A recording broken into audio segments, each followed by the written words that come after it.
Bismillahirrahmanirrahim. Pertama-tama marilah kita panjatkan puji syukur kehadirat Allah Subhanahu wa taala bahwa pada siang hari ini kita bisa bertemu kembali dalam keadaan sehat walafiat.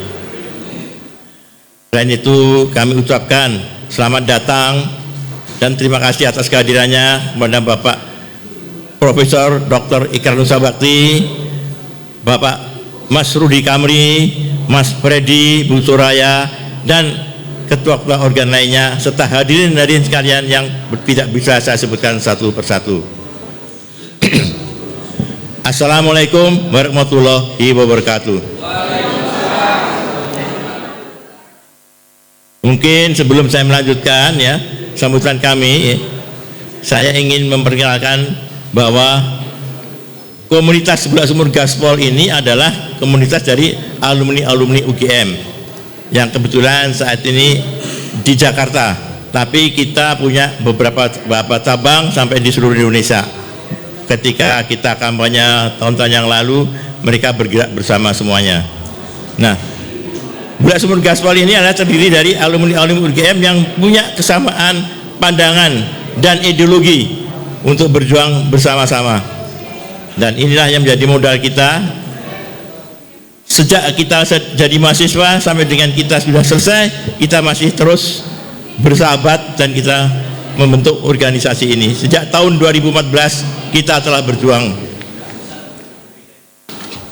Selanjutnya ya, sebelum kita melanjutkan ke hal-hal yang lebih lanjut lagi, marilah kita menengok ke belakang sejenak bahwa situasi politik sejak awal pilpres atau pra-pilpres sampai dengan pilkada saat ini itu telah terjadi suatu proses demokrasi yang demikian menyesakkan dada kita, di mana proses demokrasi sudah demikian terpuruknya ya.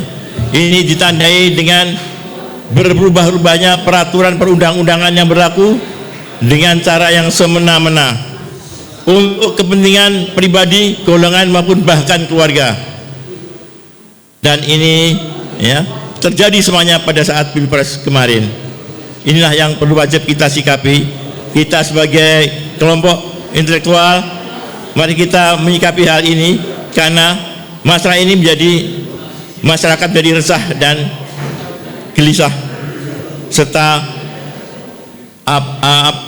banyak terjadi komplain-komplain daripada masyarakat tentang hal ini. Bagaimana diketahui sekarang ini prosesnya sudah sampai kepada pilkada. Pilkada ini juga merupakan suatu rangkaian dari proses pilpres yang baru saja usai, yang banyak sekali hal-hal yang tidak berkenan di hati kita masing-masing. Dan kita mengharapkan dengan adanya pilkada ini, maka marwah demokrasi yang sudah terpuruk ini dapat kita perbaiki. Nah, kemudian dalam Pilgub DKI Jakarta ini, wakil dari PDI Perjuangan Bapak Pramono Anung dan Bapak Rano Karno telah diusung oleh PDIP Perjuangan yang secara resmi pada tanggal 23 September yang lalu. Nah, di sini Mas Pram dan Mas Rano Karno itu ada dukungan adalah merupakan orang-orang yang telah kita pilih ya, kita untuk dukung sampai beliau menjadi gubernur dan wakil gubernur. Ini mengapa? Karena Mas Pram dan Bang Dul ini adalah merupakan kader partai yang solid, yang loyal, yang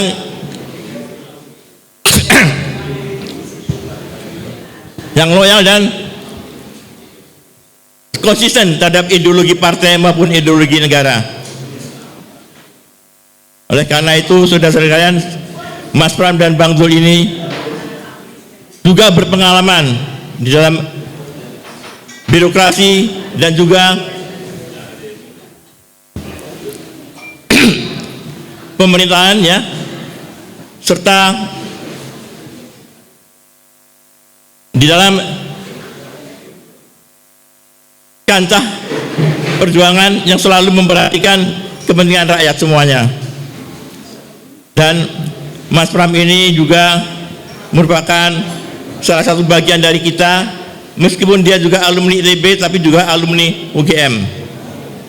Oleh karena itu kita mengharapkan sekali nanti Mas Pram bisa bertindak sesuai dengan marwah daripada UGM sendiri yang tercantum di dalam himne UGM. Semoga usaha-usaha kita untuk perjuangan ini bisa berhasil dengan baik, dan bagi kami tidak ada perjuangan yang sia-sia, insya Allah. Wassalamualaikum warahmatullahi wabarakatuh. Waalaikumsalam. Deklarasi. Kami alumni Universitas Gadjah Mada. Kami alumni Universitas Gadjah Mada Yang tergabung dalam komunitas Bulak Sumur Gaspol. yang tergabung dalam komunitas Bulak Sumur Gaspol. Dengan ini menyatakan dukungan kami kepada Mas Pram dan Bang Zul untuk menjadi Gubernur dan Wakil Gubernur Jakarta masa bakti 2025-2030. Masa bakti 2025-2030. Kami akan ikut berjuang dalam koridor hukum dan peraturan yang berlaku, serta bersinergi dengan komunitas lain yang sehaluan untuk mendukung Mas Pram dan Bang Dul dalam Pilgub Jakarta 2024. Jakarta 25 September 2024. Bulak Sumur Gaspol mendukung penuh Mas Pram dan juga Bang Dul untuk memimpin Jakarta di periode berikutnya. Mas Pram, Bang Dul, menang, Jakarta menyala. Sekali lagi. Oke. Mas Pram, Bang Dul, menang, Jakarta menyala. Boleh minta tepuk tangan Bapak Ibu semua dan para tamu undangan. Dipersilakan duduk untuk Assalamualaikum warahmatullahi wabarakatuh. Salam sejahtera bagi kita semua. Mas Teguh yang saya hormati, Mas Danang, Prof. Ikrar, Mas Rudi, saudara-saudara sekalian. Yang pertama, saya kalau dengan Gadjah Mada itu seperti kembali ke rumah sendiri. Saya sebenarnya lebih Gadjah Mada daripada teman-teman yang Gadjah Mada ini. Yang pertama, dari anak bapak ibu saya 7 bersaudara, 4 di Gadjah Mada. Dari istri saya semuanya Gadjah Mada. Dari cucu ibu saya itu ada 12, 10 Gadjah Mada. Dan saya sendiri alhamdulillah walaupun S1-nya ITB, S2-nya Gadjah Mada, dan yang paling utama dapat istri di Gadjah Mada. Karena memang tujuan saya untuk ambil S2 di Gadjah Mada, cari istri, dan alhamdulillah dapat istri yang baik. Saudara-saudara sekalian, Gadjah Mada bagi saya merupakan hal yang selalu memberikan spirit, memberikan dorongan, memberikan energi. Pasti saudara-saudara tidak menyangka saya mendeklarasikan pakaian yang akan saya pakai. Sebenarnya bukan pakaiannya, tapi aksesoris yang akan kami pakai, saya dan Bang Dul pertama kali sekarang ini ada di sini, yaitu akan selalu memakai selendang yang ataupun yang dikalungkan, dan ini bisa selendang apa saja. Kenapa ini kami lakukan? Ini menunjukkan bahwa kami berdua siap untuk bekerja keras. Bisa juga dengan anduk, bisa juga dengan apapun, warna bajunya warna apapun, tetapi identitasnya adalah ada sesuatu yang dilingkarkan di leher. Ini menunjukkan bahwa kita siap untuk bekerja keras. Nanti kami akan siapkan, termasuk kalau untuk alumni Gadjah Mada Gaspol mau memakai, kita siapkan, segera kita distribusikan. Saudara-saudara sekalian, pasti sudah melihat saya yang dulu tidak pernah mau tampil di ruang publik cukup lama, hampir 8 tahun. Tiba-tiba diberi amanah ini, saya nggak cerita lagi lah karena saya sudah sampaikan ke ruang publik berkali-kali. Tetapi esensi yang akan saya lakukan adalah saya akan memulai satu tradisi yang baru, bahwa yang namanya gubernur Jakarta itu harus bisa menghilangkan egonya untuk diri sendiri dan melanjutkan apa yang baik dari gubernur-gubernur sebelumnya dan menyempurnakan hal yang kurang baik. Saya tadi barusan dari DMI, Dewan Masjid Indonesia yang ada di Kramat Tungga. Dulu tempat haram jadah, sekarang menjadi tempat sajadah. Karena menjadi tempat Islamic Center. Itu peninggalannya Bang Yos. Dibangun pada zaman Bang Yos. Hal yang baik dari Bang Yos yang membuat Kramat Tungga menjadi Islamic Center, menurut saya harus dirawat dengan baik. Ini contoh saja. Semua gubernur mempunyai legasi. Bang Foke kebetulan tadi pagi diskusi dengan saya di rumah. Beliau yang meninggalkan banjir Kanal Timur. Itu luar biasa. Termasuk MRT itu sebenarnya semangat awalnya dimulai sejak zaman Bang Yos. Baru kemudian dieksekusi zaman Pak Jokowi. Dan diresmikan zaman Pak Ahok. Jadi saudara-saudara sekalian, semua gubernur mempunyai kontribusi, tetapi problem kita yang paling utama dan terutama masing-masing gubernur kita yang terdahulu itu punya ego sendiri-sendiri. Misalnya, ketika Kalijodo dari yang seperti itu yang disebut dengan haram jadah diperbaiki Ahok menjadi ruang terbuka yang sangat baik, kemudian tiba-tiba tidak dilanjutkan lagi. Sekarang yang namanya Kalijodo itu menjadi tempat yang kurang lebih sama seperti dulu, hanya tidak ada yang remang-remang kembali. Anies Baswedan menyelesaikan JIS misalnya. Sebenarnya JIS itu bukan barang baru. JIS mulai pembebasan lahan adalah ketika zaman Pak Harto dan zaman Ibu Megawati Soekarno Putri. Kebetulan saya waktu itu menjadi sekretaris Presiden Megawati. Dikeluarkanlah peraturan Presiden bahwa memperbolehkan masyarakat yang di sana sebagai petani kota untuk memanfaatkan area JIS yang disebut pada waktu itu adalah area BMB. Sehingga mereka yang sekarang ini disebut dengan kampung bayam dan sebagainya memang ada sejak dulu. Baru kemudian di era Pak Jokowi pembebasannya diselesaikan. Dan dibangunlah di era Mas Anies menjadi JIS karena semua pembebasannya sudah selesai.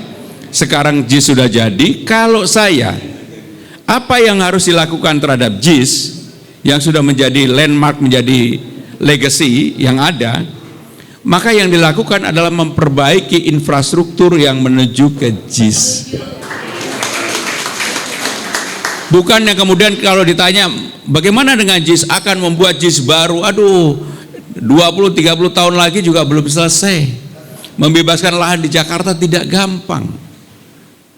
Maka yang akan saya lakukan adalah, kebetulan MRT kita kan mentok sampai Ancol, kemudian ke kiri ke Marina. Maka harus ada ke kanan ke JIS.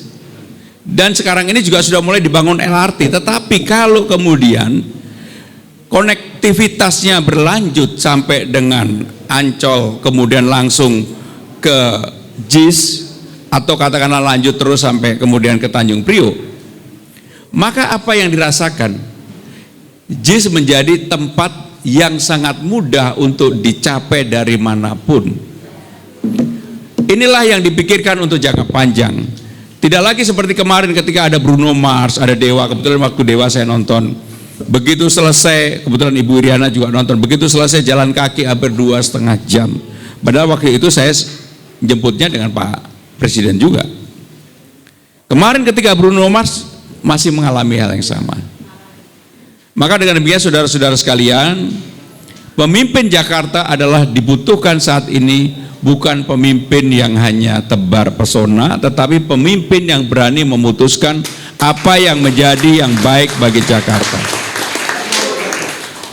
Saya terus terang karena tidak punya beban sosial beban pribadi apapun, dan saya maju, dan pasti teman-teman tahu saya menjadi sekjen, wakil sekjen, menjadi sekretaris presiden, menjadi menteri 2 periode di era Pak Jokowi. Secara terbuka saya katakan, saya orang tidak pernah minta jabatan kepada siapapun sampai hari ini.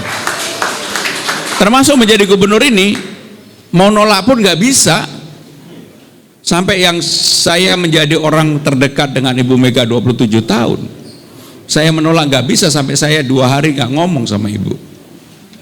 Tetapi ini sudah amanah, dan karena sudah amanah, maka apa yang dilakukan teman-teman Gajah Mada kepada saya hari ini terus terang menjadi tambahan energi saya untuk fight. Tetapi kita harus belajar seperti apa yang disampaikan Mas Rudi tadi. Jangan kemudian deklarasi-deklarasi relawan hanya berhenti di ruangan ini, tetapi harus getok tular, menyampaikan kepada teman-temannya alternatif secara rasional. Kalau mau memilih pemimpin adalah pemimpin yang memang benar-benar mau berlaku, bertindak, dan bersikap, dan mengambil keputusan untuk kebaikan Jakarta. Dari hal yang kecil-kecil saja. Maka orang bertanya kepada saya, apa sih yang menjadi program utama? Yang menjadi program utama saya jawab singkat, menyelesaikan seluruh persoalan-persoalan yang ada di bawah, persoalan-persoalan rakyat yang kecil-kecil, mulai dari RT, RW, KJP, KJS, lansia, dasawisma, PKK, posyandu, dan berbagai persoalan di bawah. Tetapi tidak boleh kemudian tidak ada gagasan besar. Karena Jakarta ini dengan Undang-Undang Nomor 2 tahun 2024, Jakarta menjadi kota global dan menjadi kota barometer perekonomian nasional Indonesia. Infrastruktur paling lengkap, landmark Jakarta paling lengkap, fasilitas paling lengkap, dan perusahaan-perusahaan besar semuanya ada di Jakarta.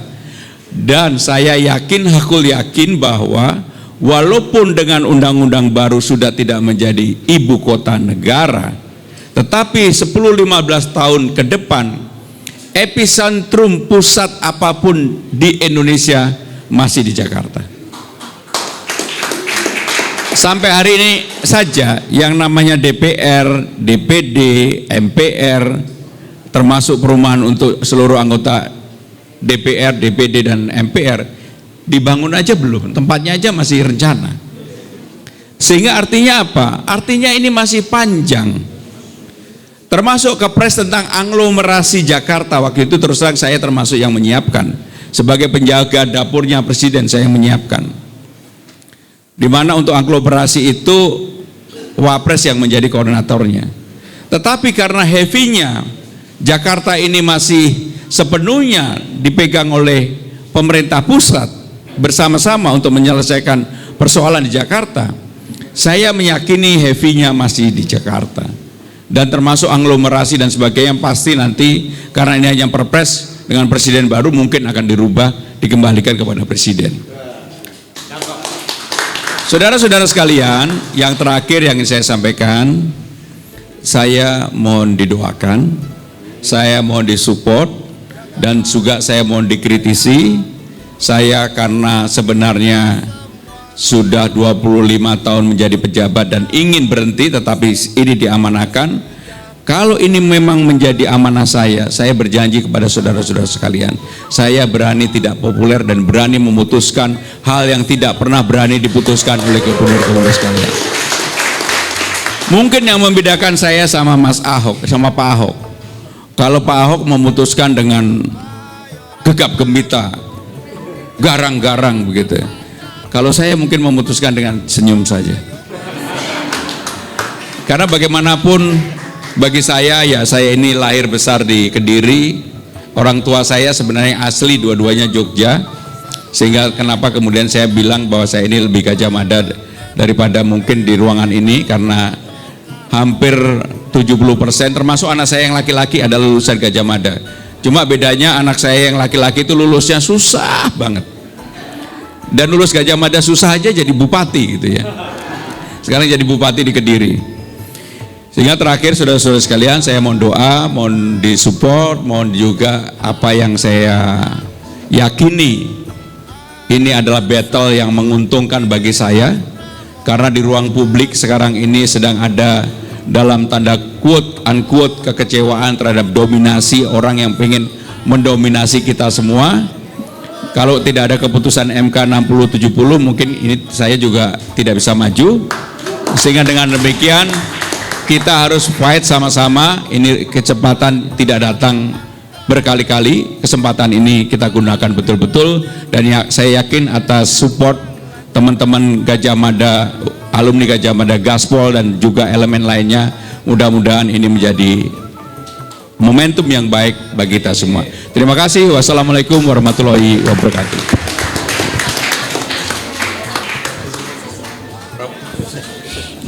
Kepada teman-teman Bulak Sumber Gaspol.